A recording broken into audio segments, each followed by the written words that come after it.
তাহলে কাকা, আপনার এই কয়েনটা আপনি কোথা থেকে এসেছেন? আমি জয়নগর থেকে। জয়নগর থেকে এসেছেন। জয়নগরের মোয়া, হ্যাঁ। তা দর্শককেই তো সবাইকে একসাথে ভিডিও করে নিলাম। তা আপনার কয়েনের আমি কততে বাই করলাম? ওই 33,000। আপনি কত বলেছিলেন? বেশি বলেছিলেন তো আরো। 38। 38 বলেছিলেন। তা আপনার দামে আমার সাথে বনিমালা হলো? হ্যাঁ। কোনো অসুবিধা নেই? দর্শককে কি বলতে চাও এখানে এলে? না না, এলেই কোনো অসুবিধা নেই, হ্যাঁ। যার মতো দেখবে। বুঝিয়ে যাও আর খাটতে হবে না। তা বন্ধুরা হ্যাঁ নমস্কার, আমি কালেকশন দেখে ফেলেছি। তা বন্ধুরা সবাই নমস্কার, সবাই ভালো থাকবেন, জয় হিন্দ।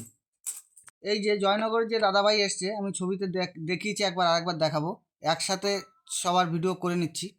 তা এই যে কয়েনটা দেখতে পাচ্ছ, এটা অনেক পুরাতন। যারা এই কয়েনের অনেক লোক ধারণাই নেই এই কয়েনটা কি।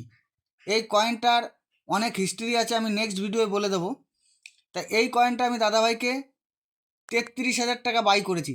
ভালো করে দেখে নেন, আমার এটা কালেকশনে নেই, আমি দাদার কাছ থেকে নিচ্ছি।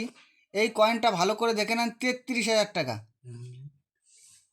আজকে সবথেকে সেরা কাস্টমার, সবথেকে বেশি জয়নগরের দাদাভাই, 33,000 টাকায় বাই হলো। ভালো করে দেখে নেন। আর এই একটা মোগল কয়েন আছে দাদার কাছে, পুরো চাঁদির আছে।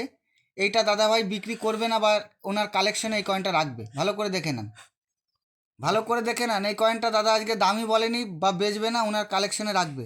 কিন্তু এই কয়েনটা দাদার সাথে আমার দামে বনিমালা হয়েছে। দাদা বলেছিল 38,000 টাকা, আমি 33,000 টাকা এই কয়েনটা বাই করছি। বন্ধুরা ভালো করে দেখেন, আর দাদাকে আমি দেখিয়ে দিচ্ছি।